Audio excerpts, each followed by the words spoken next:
దేవుని పరిశుద్ధ నామమునకు మహిమ కలుగునుగాక. మరలా ఈ ఉదయకాలమున దేవుని యొక్క సాన్నిధ్యములో కూడుకొని ప్రభువును స్తుతించి ఘనపరిచి ఆరాధించే భాగ్యాన్ని ప్రభువు మనకిచ్చినందుకై ఆయనకే ఘనత మహిమ ప్రభావములు కలుగునుగాక. ప్రత్యేకంగా ఈ ఉదయకాల వాగ్దానము 121 కీర్తన 3వ వచనం. ఆయన నీ పాదము తొట్టిల్లనియడు, నిన్ను కాపాడువాడు కొనుకడు. నిజంగా దేవుడు మన పాదమును తొట్టిల్లనీయకుండా కాపాడేటటువంటి దేవుడు ప్రియులారా. అందుకే ఈ 121 కీర్తనలో దావీదు అంటా ఉంటాడు, కొండల తట్టు నా కనులెత్తుచున్నాను, నాకు సహాయం ఎక్కడి నుండి వచ్చును? యెహోవా వలనే నాకు సహాయం కలుగును. ఎందుకనగా ఆయనే భూమి ఆకాశములను సృజించినవాడు అని రాయబడి ఉంది. అవును ప్రియులారా, దేవుడు చాలా గొప్పవాడు అనే విషయాన్ని నేను మీకు జ్ఞాపకం చేస్తూ ఉన్నాను.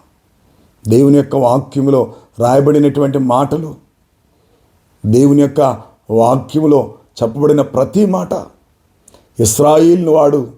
ఇశ్రాయేలును కాపాడువాడు కొనకడు నిద్రపోడు అని రాయబడి ఉంది.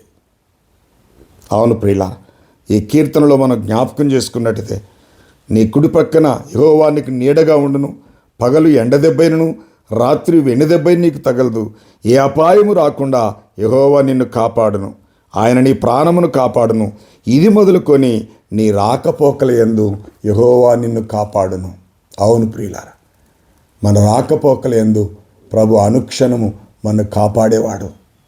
మన తొట్టిల్లనీయకుండా ఆయన మన చుట్టూ తన దూతల నుంచి రక్షించేటటువంటి దేవుడు. ఆయన నిన్ను కాపాడువాడు కొనుకడు, నిద్రపోడు, ఇశ్రాయేలును కాపాడువాడు.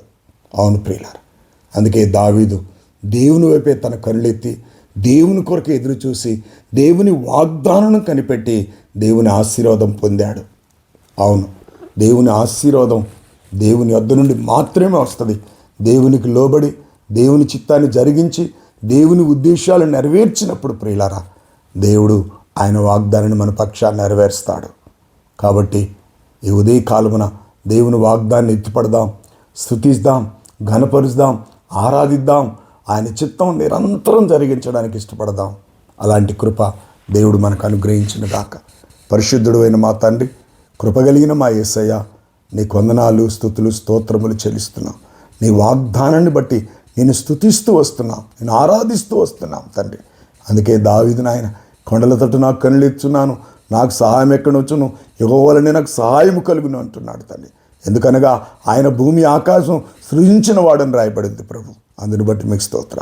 ఎల్లప్పుడూ నిన్ను స్తుతించి, నిన్ను ఘనపరిచి, నిన్ను ఆరాధించి, నీ చిత్తమును మాత్రమే జరిగించుటకు నీ కృప మాకు అనుగ్రహించమని, నీవు ఇచ్చిన వాగ్దాన ప్రకారంగా జీవించి నీ వాగ్దానం స్వతంత్రించుకునే కృప మాకు అనుగ్రహిస్తారని యేసుక్రీస్తు నామంలో అడిగి వేడుకొంచున్నాను తండ్రి. ఆమేన్. దేవుని పరిశుద్ధ నామమునకు మహిమ కలుగును గాక. దేవుని వాగ్దాన్ని ఎత్తిపట్టి ఈ దినమంతా దేవుని స్తుతించి ఇతరులకు షేర్ చేసి వారును మీరును దేవుని ఆశీర్వాదం పొందినట్లుగా దేవుడు సహాయం చేయను గాక. God bless you all.